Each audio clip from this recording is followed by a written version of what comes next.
Om Namo Bhagavate Vasudevaya.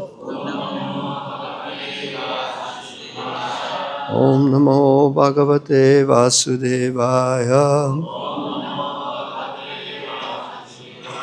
Om Namo Bhagavate Vasudevaya. Narayanam Namaskritya Naram Chaiva. Okay. Narayanam Namaskritya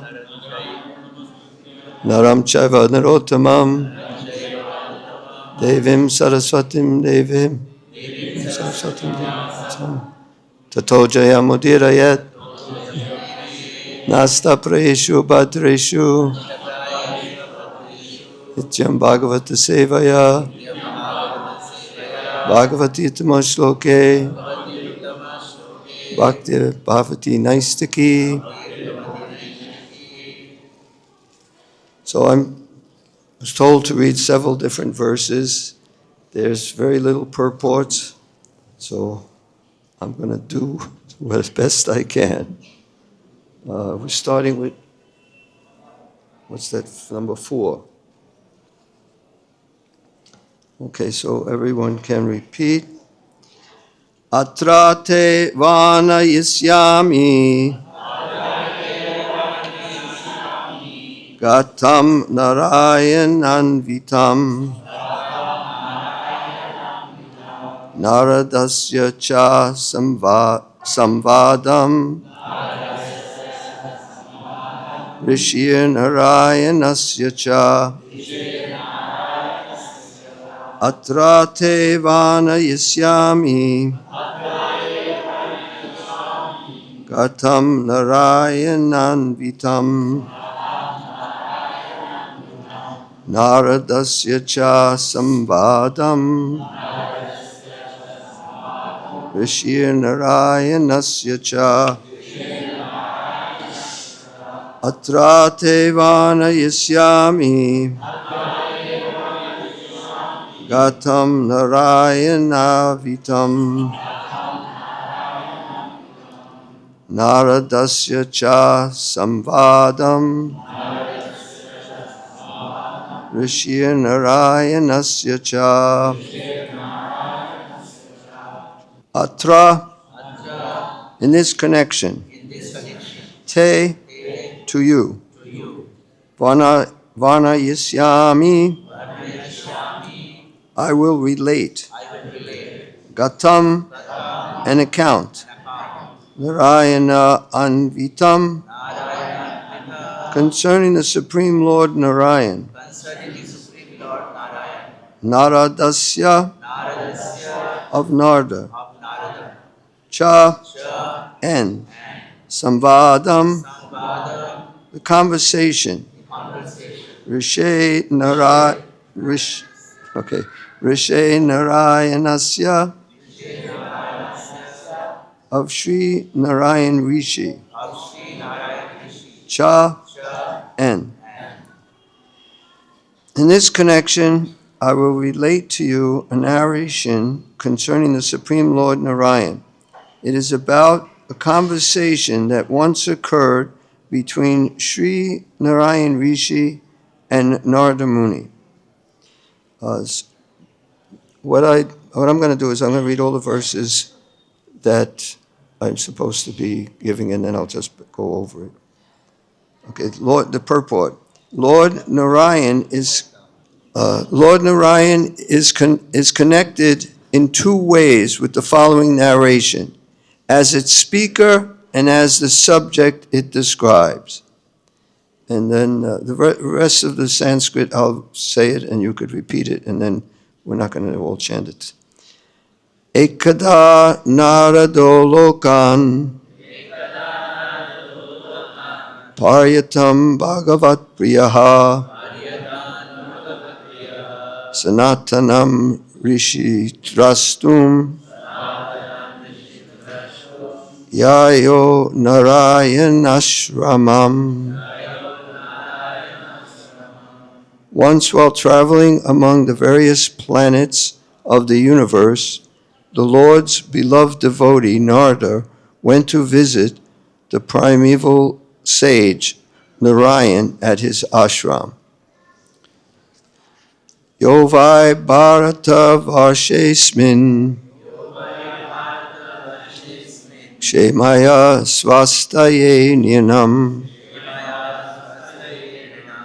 Dharmagyana Shamopetam Akalpad Astitastapa. From the very beginning of Brahma's day, Lord Narayan Rishi has been undergoing austere penances in this land of Bharat, while perfectly performing religious duties and exemplifying spiritual knowledge and self-control, all for the benefit of human beings in both this world and the next. Tatro pavishtam rishibi Kalapa grama vashibi Paritam pranato prichchad idam eva kuru dvaha. There Narada approached Lord Narayan Rishi, who was sitting amidst sages of the village of Kalapa. After bowing down to the Lord, O hero of the Kurus, Narada asked him the very same question you have asked me. There's two more verses. Tasmai hi avachad bhagavan rishinam shrinvatam idam yo brahma vada purvesham janaloka nivashinam.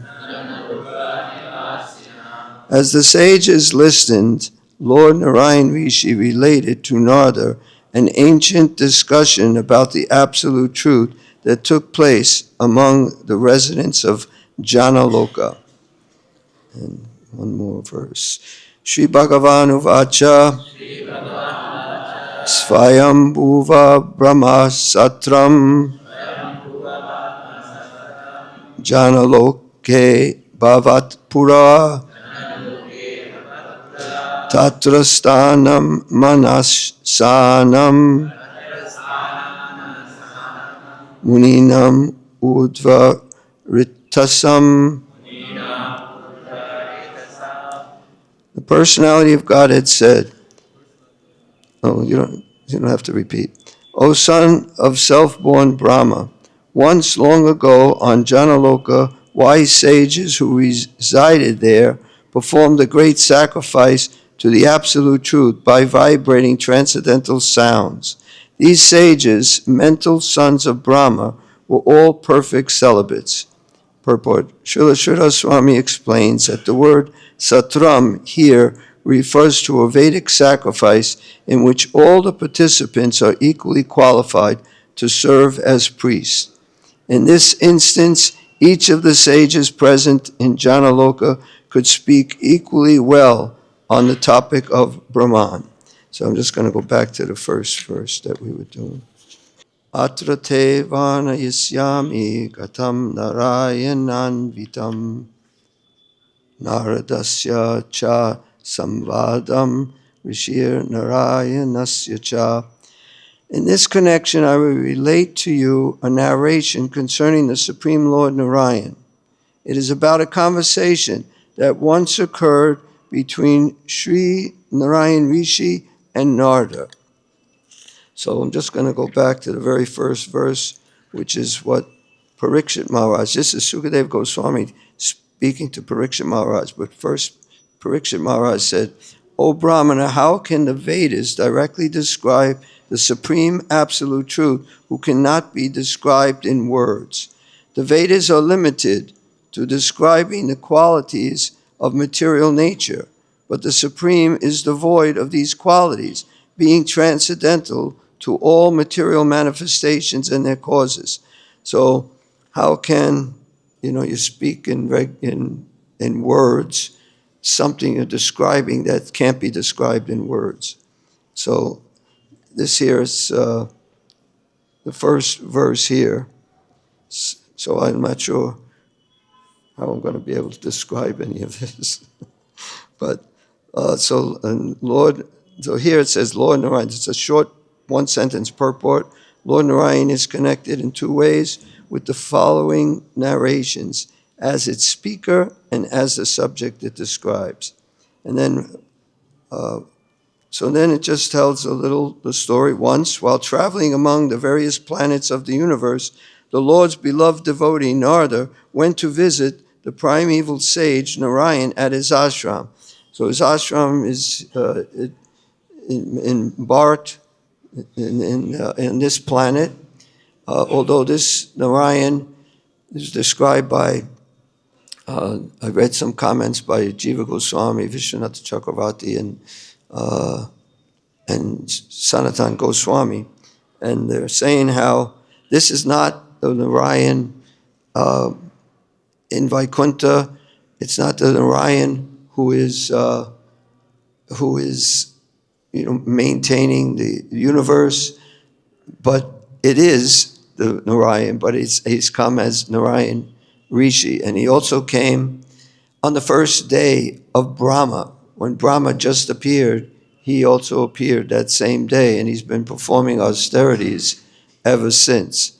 And why is he performing these austerities? From the very beginning of Brahma's day, Lord Narayan Rishi has been undergoing austere penances in this land of Bharat while perfectly performing religious duties and exemplifying spiritual knowledge and self-control, all for the benefit of human beings in both this world and the next. So I'm going to try to comment mostly on this verse because the other verses are just saying what is happening. But the last part, why was he doing all this? He's performing all these austerities. Why did Srila Prabhupada come here? Why did devotees following in Prabhupada's footsteps and trying to preach Krishna consciousness all over the world? So this is for the benefit of the human beings, perfectly performing religious duties and exemplary spiritual knowledge and self-control, all for the benefit of human beings in both this world and the next. So both this world and the next, you're going to be benefited if you take at all to Krishna consciousness. Prabhupada said when we're distributing books, if someone reads one sentence, even one word, they're benefited. So they're benefited not just in this life, but it's an eternal benefit. We have most of what we do, or a lot of what we do, or a lot of what people do in this life is just benefited for this life. When you die, everything is here. You saved up all this money. I remember my father would say, when they bury you, they put your hands over like this. Of course, we don't bury you, but you put your hands like this, not in your pockets. So, what's the sense in just trying to accumulate a lot of wealth and just have it, and then you just die and you have nothing? And anything you achieve in this life, you can get several PhDs, and in your next life you have to start in kindergarten or first grade, whatever you have here in India. But whatever we're doing now, whatever we're doing spiritually now, that stays with us eternally. We have a spiritual bank account, and anything that goes in that bank account stays with us eternally. We never lose it. So besides hearing and chanting, not just it stays with us, we want to give it to others. This is the Krishna consciousness movement. This is Bhakti-Siddhanta's desire. Actually, one devotee told Srila Prabhupada, I want to distribute millions of Back to Godhead magazines because it's your desire. Prabhupada said, no, it's Bhakti Vinod's desire. It's Bhakti-Siddhanta's desire. Then it's my desire.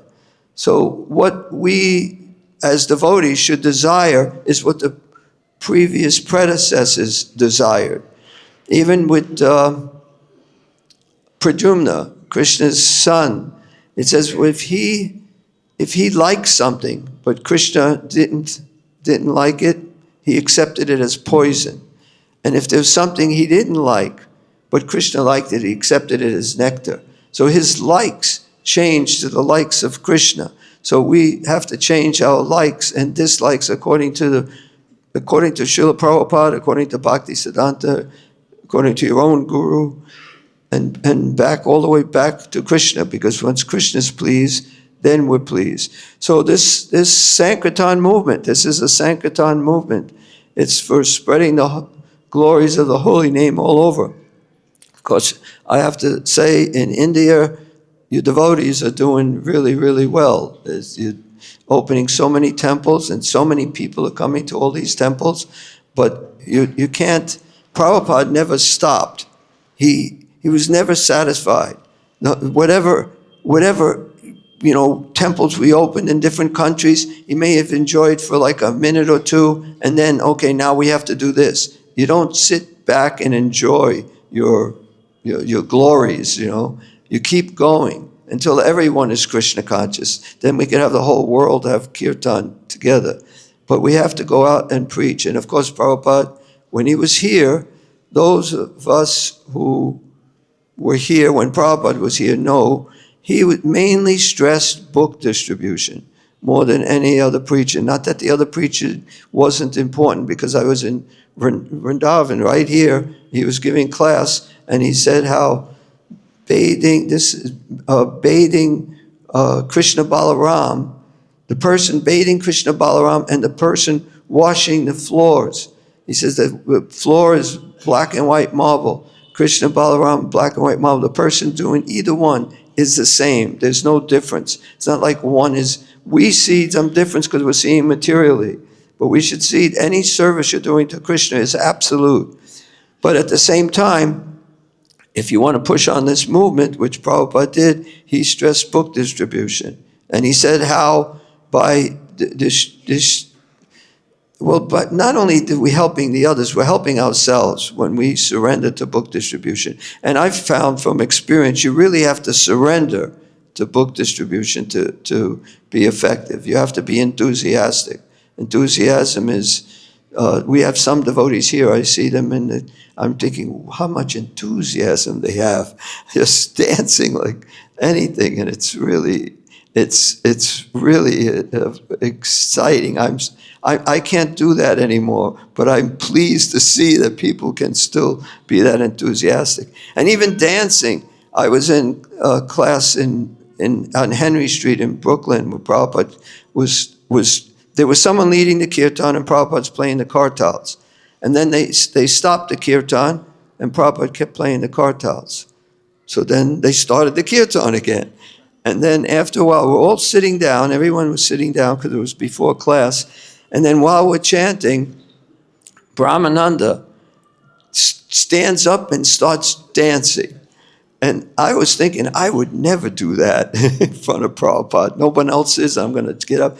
But Prabhupada was very pleased. And it seemed to me that he kept chanting until Brahmananda started dancing. And then after it ended, he began his class with Brahmananda was the first one to dance in this movement. And he got him to dance again in that kirtan. So there's so many ways of pleasing Prabhupada, but it's just surrender. And he certainly stressed distributing books. And speaking of enthusiasm, one time we were distributing books and we got picked up by the police. They brought us some room at a mall or wherever we were. They didn't say anything to us. And we're wondering, because we get arrested for distributing books. And even that, in India, we were criticized because we put the neck beads with these, so you can unscrew it and take them off. And the devotees, not devotees, but fault finders in India was saying that we take off our neck beads so that we can do other things. They don't realize we take off our neck beads, we got those little screw things because we get arrested so many times and we have to just cut the string because they won't let you in jail with your neck beads. And they put you in jail. So then they found that out, so they couldn't criticize us about that anymore. But okay, so we thinking we were going to go to jail. We didn't know we were going to go to jail or not. Then finally, they took some incense from us too, the police. And after about maybe an hour, they came and they told us what happened. There was one lady, she complained to the police that we have something in these sticks, something that when you smell it, you just get controlled by them. She smelled the incense, and then the next thing she knew, she had a book, and she gave $10 and she had a book, and she has no idea how that happened. So she's thinking, so its devotees are so enthusiastic, they don't even know what happens, and they wind up with a book. So we have to become so enthusiastic in trying to sell these books or in any type of preaching we're doing. This is the movement. This happened like millions of years ago. He's performing the austerities for the benefit of human beings. This is for their benefit. It's not helping us. Even in Krishna in the Bhagavad-Gita says that we should just not unsettle them. Just let them be. Prabhupada explains, but because we know the purpose of Krishna, Krishna wants to enjoy with all his devotees. He wants us parts and parcels to be happy. That even though Krishna doesn't want to, he wants us to just be happy. Don't have to, because going out approaching people sometimes can be very difficult. And you could get depressed, and you could get, lose your enthusiasm. But you have to stay enthusiastic no matter what. I was distributing books, and I was kind of fried out once, and I didn't have much energy. And when you can't really distribute books if you don't have energy, you got to go up, "Hi, how you doing?" You have to be really energetic. So I remembered that Srila Prabhupada says, someone asked him, how do you be enthusiastic? And Srila Prabhupada said, by acting enthusiastic. And then I used to do acting, not before doing a devotee, but as a devotee, I do plays, and we'd do plays every week. We do Sankirtan every day. At nighttime, when it was time to take milk prasadam, we would take real quick and we'd practice for a play for next week, a few of us. And to act my way, and I think most actors would think, you're that person. Like if I'm Narada Muni in a play, I think I am Narada Muni. I don't think I'm acting like Narada Muni. I have to try to think that I'm Narada Muni. So then you act. Of course you're not Narada Muni. There's no question of like thinking I'm somebody I'm really not. But for the play, you do that. So when I decided to act enthusiastic, I decided to think, I thought that I am the most enthusiastic person in the whole world. And I started acting like I was the most enthusiastic person. And I'd go and approach, and people are saying no, and nothing stopped me. I kept going. And then after a while, people started taking the books. And I started laughing because it was all an act. And it worked. And I just kept going, and I did really, really well. But it was just basically an act. But Prabhupada said, how do you become enthusiastic? By acting enthusiastic. That doesn't go for everything, because, how can I become a pure devotee? I'll act like a pure devotee. That's not going to work. We get some of those sometimes. But for enthusiasm, it definitely works. So we have to try to get in the mood. This is a preaching movement, and this is what Prabhupada wanted us to do. Whatever the service is, some people have to cook. Even that, with Tamal Krishna Maharaj said, an army moves on its stomach, because you're crawling up. And so you have to eat. So we'd have cooks. Somebody has to do the cooking. And also the person who did the cooking generally also did, book distribution too, but they had to do the cooking. They may have they go out a little less time. But everyone would go out. Everyone would carry books with them. wherever they go, in case they meet somebody. Try to sell them a book. So I know on the marathons in Los Angeles, they'd say you have to eat books, sleep books. Everything you do is just books. It's all. And then they did really, really big. We're always in competition. And competition, Prabhupada said there's competition even in the spiritual world, but there's no envy. So you have to compete, but you don't get envy. So this person's doing more than me. You're happy. If you want Krishna to be pleased and someone's pleasing him more than you should be happy with that person. So you should compete. Competition is very good because then you do better. Everybody improves. So we would have big competitions, especially for the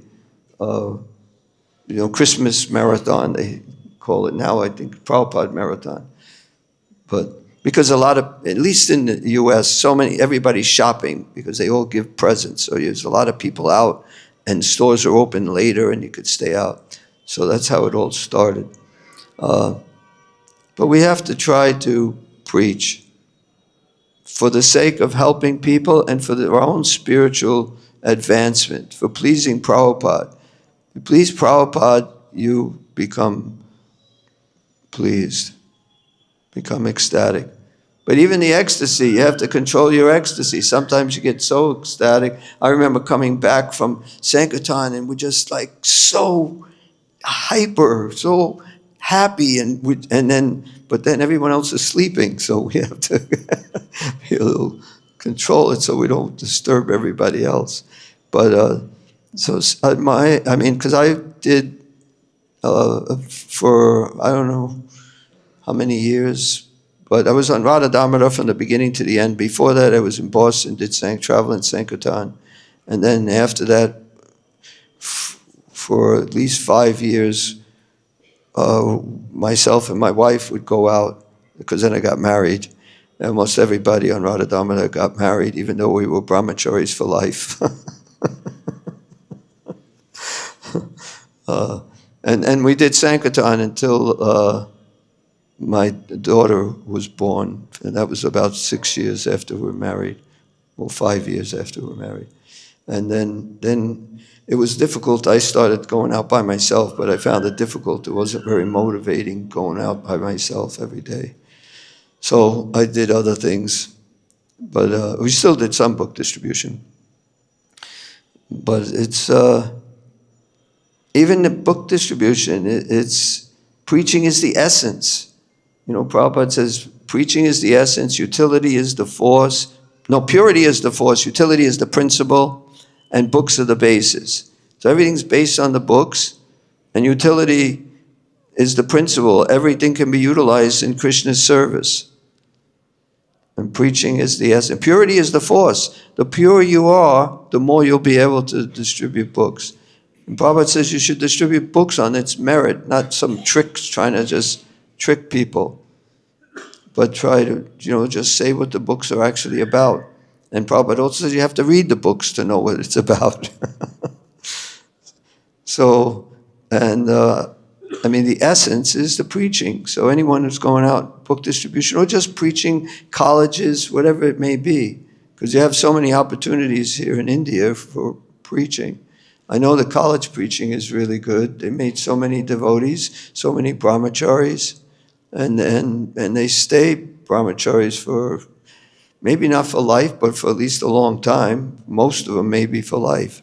So it's really good. Prabhupada did say that something like 90 or 95 or maybe 99%, it was at least 90, the most 99% of the brahmacharis will get married in his days, because he's dealing with people who knew nothing about anything. It was just Prabhupada that everyone surrendered because of Prabhupada. You loved him and you wanted to please him. So we should try to feel the same way. I was thinking of Krishna Balaram because it says that Krishna is our best friend. So Balaram is also our best friend. So we have our best friends right here. We can ask them for some help, enthusiasm, whatever we need. They're your best friends. And your best friends own everything. They can give you anything. Prabhupada says that Krishna could give you the world, but you don't, if you knew what to do with it. So as we learn how to use things in his service, he gives us more and more. So I'm going to read just, because I was going to go over all those few verses.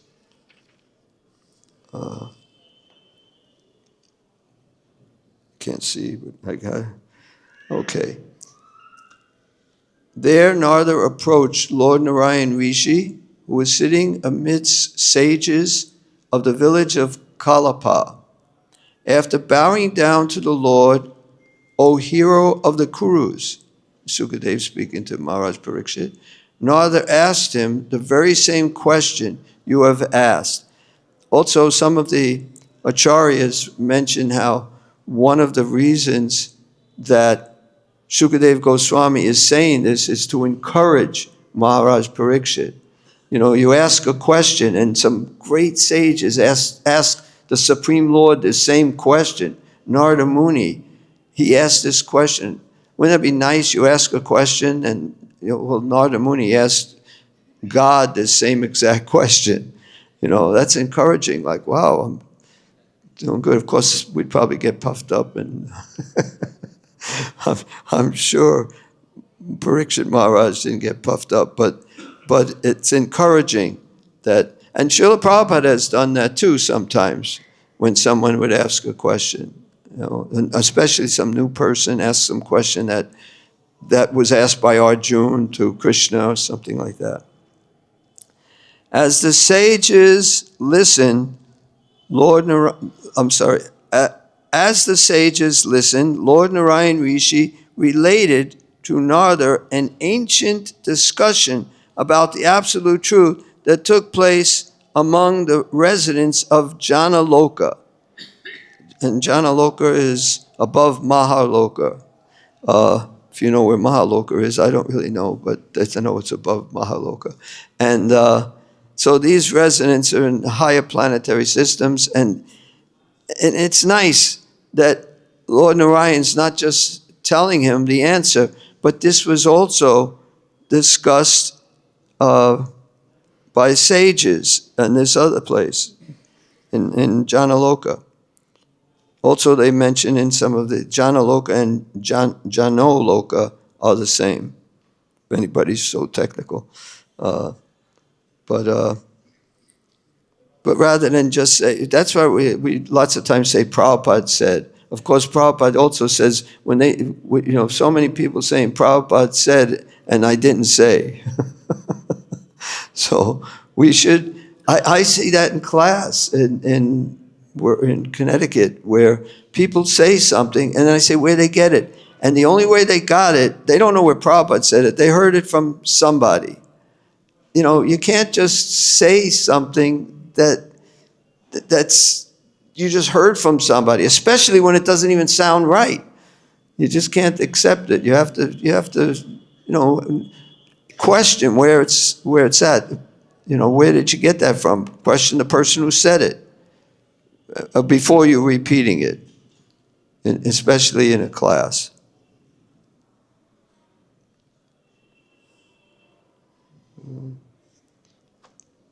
Okay, two more. As the sages listened to Lord Narayan Rishi, related to Narada, an ancient... I read that already. So this is the last one. The personality of Godhead said, O son of self-born Brahma, once long ago on Janaloka, wise sages were residing there, who resided there, performed a great sacrifice to the absolute truth by vibrating transcendental sounds. These sages, mental sons of Brahma, were all perfect celibates.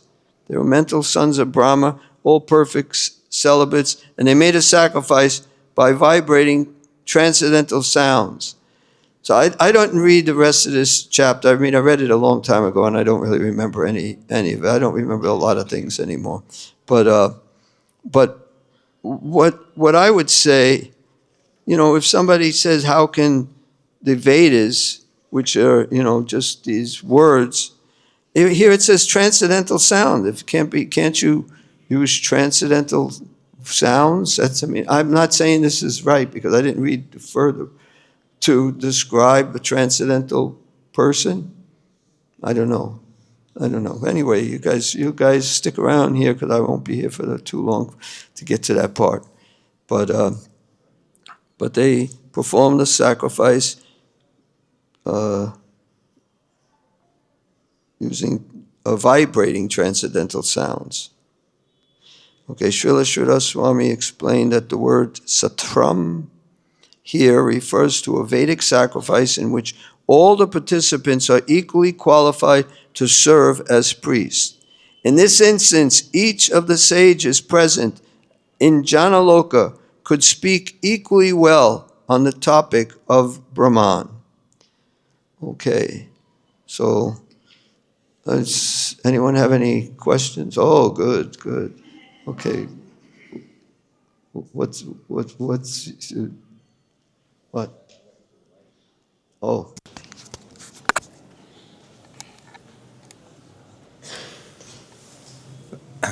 It seems like sacrifices and austerities and regulations, and why does Krishna like that someone has to perform so many austerities and sacrifices and do everything, so many do's and don'ts? Isn't like love more spontaneous than that? Yeah, I think the same way. Actually, this param drishtvarni vartate, by experiencing a higher taste, you give up the lower taste. So experience a higher taste, we have to give up some of this lower taste that we have. I mean, why do we not want to do it? It's actually ecstatic. It's actually a higher taste. We may not be experiencing it because we're not really surrendered to it. But if we make ourselves do it, sometimes you have to make yourselves do something. I mean, that was a mentality we had in the 60s, where don't do anything unless you really want to do it. I mean, why work? I don't want to work, So you have to do something. The soul is active by nature. You have to do something. So Krishna is telling us things that are beneficial for you. And don't do these other things for sense gratification. You have to try to give up sense gratification.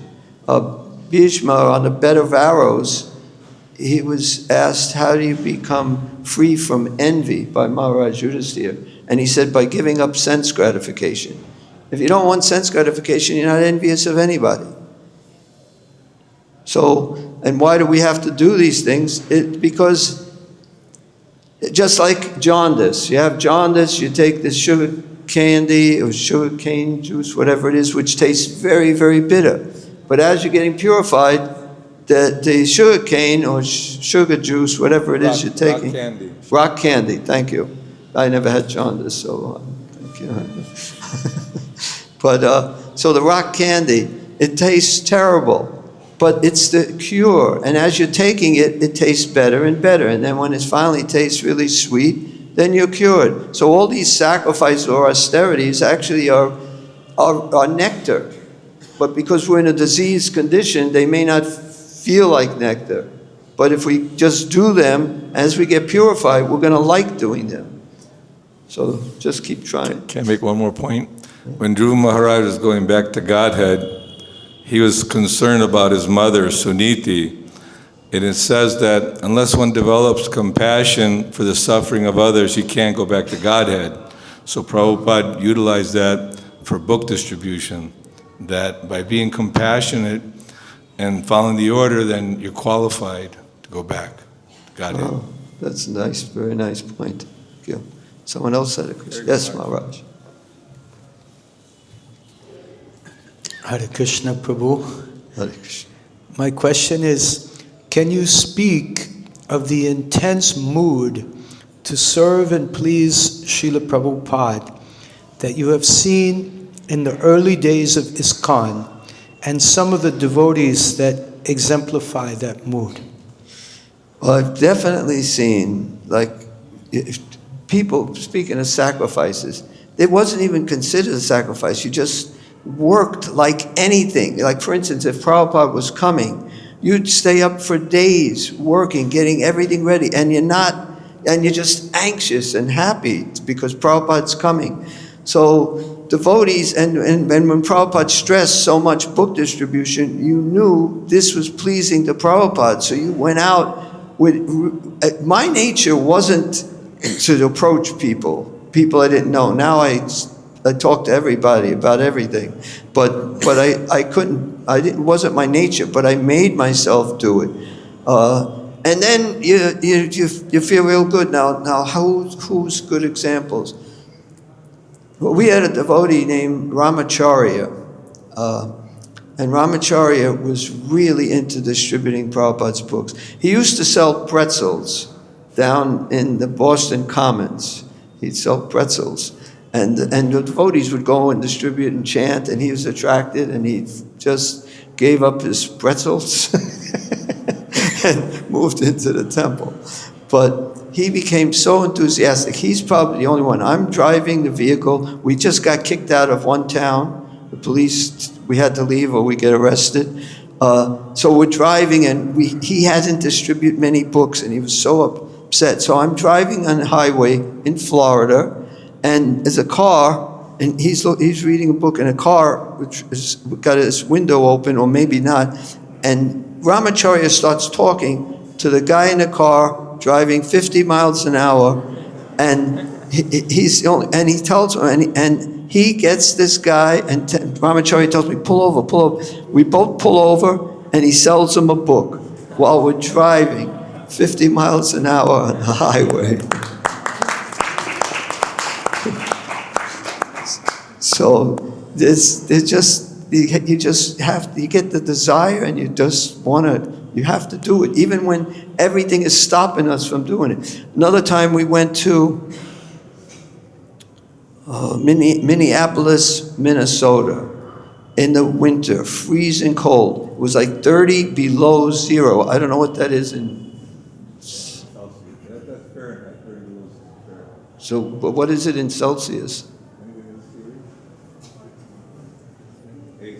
What's 30 degrees Celsius? No, 30 degrees Fahrenheit. 30 below zero. No, this is 30 degrees, minus 30 degrees Fahrenheit in Celsius.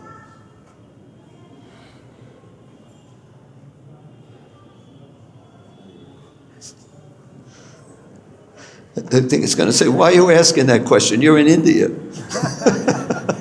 Maybe around minus 20, approximately. Minus 20. Anyway, it was extremely cold.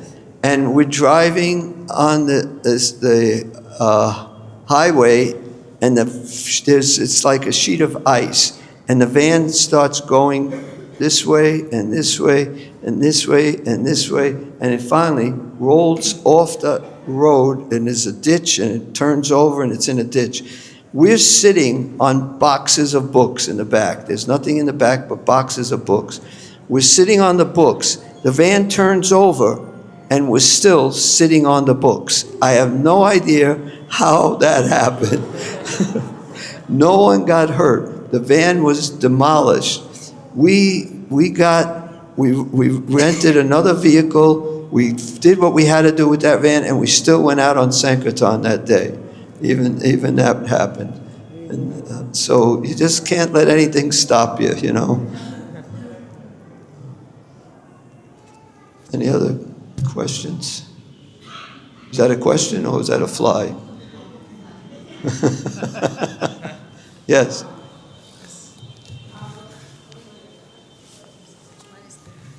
Hare Krishna, Prabhuji. Thank you so much for the wonderful class. Prabhuji, you mentioned that there is competition in spiritual world as well. And it's actually quite difficult to understand for me that when everyone is actually uplifting others there, as in all the flowers are actually stepping aside and giving Tulsi Maharani the opportunity to be offered to the Lord. How does... Well, there's competition amongst, like, they want to touch Krishna. They run ahead to touch Krishna. You know, the cowherd boys. they'd compete with different, trying to please Krishna. Who can please Krishna the most? I don't remember when I was there, so I can't tell you. But there is some examples of how they compete, with each other to please Krishna. And they're happy, in the competition. And Prabhupada said it, so I know it's there. Except for Prabhupada. I can't think of any other. Anybody think of any examples of competition? Yeah, but I think she was looking for examples. But I could think of the cowherd boys running ahead to, trying to be the first to touch Krishna, Hare Krishna, Prabhu. Hare Krishna. So you're speaking about austerity, Narayana Rishi performing austerity. And I was just thinking about the implication of austerity being something that where one puts oneself in an undesirable position willingly for the service of Krishna. Like, immersing oneself in the cold waters during winters and performing austerities there. It's not very desirable, yet one performs it. So I'm just trying to understand, how does something undesirable lead, how does it translate into that which leads us towards the most desirable act of playing with Krishna, which is the ultimate desire, eating with Krishna, playing with Krishna, talking with Krishna, laughing with Krishna. That is the most desirable thing, yet to get there requires the most undesirable performances sometimes. Thank you.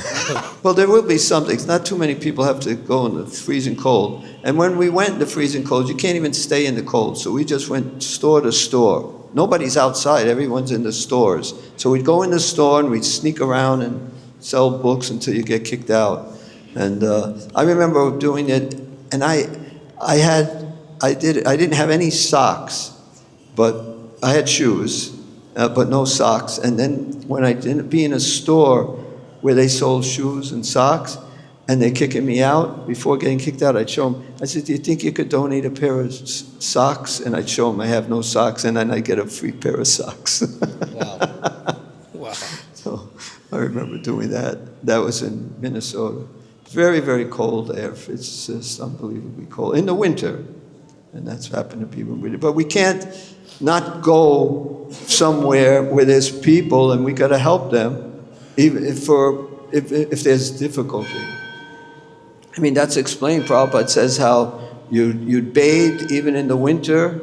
You have to perform that austerities. Women cook in the kitchen, even in the hot summer. They have to cook. They do it. So we do austerities for Krishna. Of course, if you're actually thinking of Krishna, it's not an austerity. It doesn't disturb you. But I found when doing the austerity, you think more of the austerity. The cold water feels colder than the thoughts of Krishna at that time. So that's why my question is, how does it translate to the actual? Well, one thing I can say is that the nice thing about it is, one time we're traveling and we snuck into a campground to take showers in the freezing winter, and they kicked us out. They were waiting for us because they somehow, anyway. And so then there was a stream. It was going real fast, the stream, a very clean stream going real fast. And it would have been frozen if it wasn't moving, because it was way below freezing. And we took a bath in this stream. And since then, like when it's a cold shower, I think of that. That was the coldest possible bath. It's probably up in like the Himalayan mountains when you have to take a bath in a stream. It's really cold. And then we had to dry off, and after we got dried off, we can come into the van, which is warm. So you get a little relief. But you just do it. You do what you have to do. You can't make, this is not good, I don't want to do this, I don't want to do that. Prabhupada says, you do the needful, whatever needs to be done. Anyway, we have to end. Thank you very much. Hare Krishna. All glories to Srila Prabhupada. Hare Krishna. One last thing is, I remember on Sankirtan, Panchagoda, I don't know if you remember, but we met somewhere in the morning, we parked our vehicles near each other. He was completely separate from us, but that's for the first time I met Panchagoda. We were both on Sankirtan, and I remember he got out of his van and he did a bunch of push-ups. That sounds right.